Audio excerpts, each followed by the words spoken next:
नीलम गोऱ्हे निर्लज्ज आणि विकृत बाई आहेत असा हल्लाबोल संजय राऊतांनी केलाय। साहित्य संमेलनात गोऱ्हेंनी केलेल्या आरोपांचा राऊतांनी चांगलाच समाचार घेतलाय। तर गोऱ्हे पक्षातर्फे 4 वेळा आमदार झाल्या, जाताना मात्र घाण करून गेल्या असाही हल्लाबोल राऊतांनी केलाय। साहित्य संमेलनामध्ये झालेल्या चिखलफेकीला पवार सुद्धा जबाबदार असल्याचं राऊतांनी यावेळी म्हटलंय। निर्लज्ज बाई आहे, निर्लज्ज, नमक हराम हा शब्द कापायचा नाही। निर्लज्ज हा अनपार्लिमेंटरी शब्द नाही आहे। नमक हराम हा अनपार्लिमेंटरी शब्द नाही आहे। ते तुम्ही ते फुल्याबिल्या दाखवता ना, एक लक्षात घ्या, साहित्य संमेलन मराठी संस्कृती, मराठी भाषा, मराठी माणूस विस्तार या संदर्भात चर्चा केली पाहिजे आणि चर्चा व्हायला पाहिजे। पण राजकीय चिखलफेक, महाराष्ट्रातल्या प्रमुख नेत्यांवर चिखल फेकण्यासाठी साहित्य संमेलन तुम्ही भरवलं का? ही त्यांची विकृती आहे। त्यांनी काय विधान केलं वगैरे सोडून द्यावं।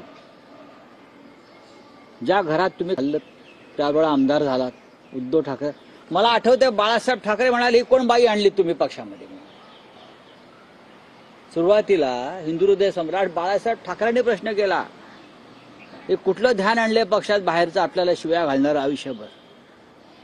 तरी आता काही लोकांच्या मर्जी खातर त्या आल्या गेल्या, 4 वेळा आमदार झाल्या आणि जाताना ताटामध्ये घाण करून गेल्या।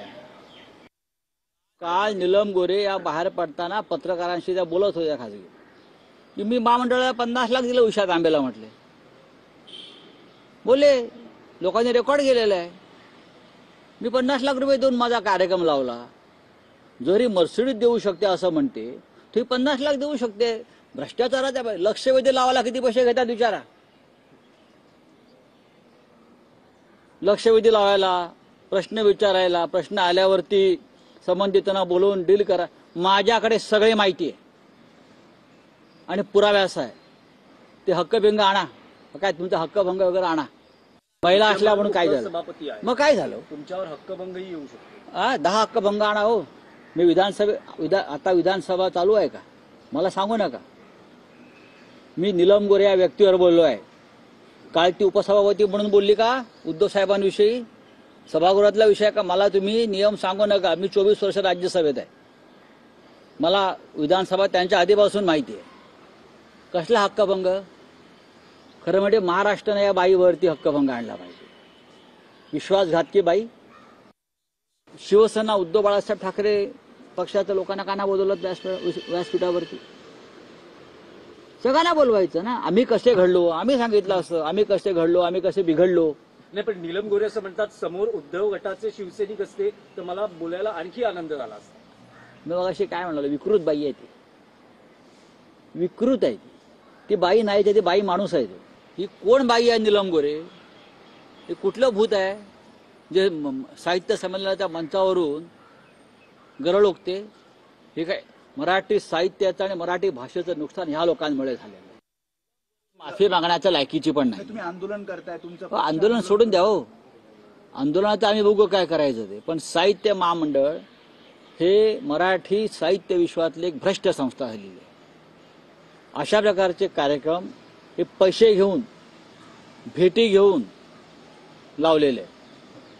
त्यांनी ताबडतोब जर निषेध केला असता तर आम्ही मान्य केलं असं, की त्यांना हे मान्य नाही।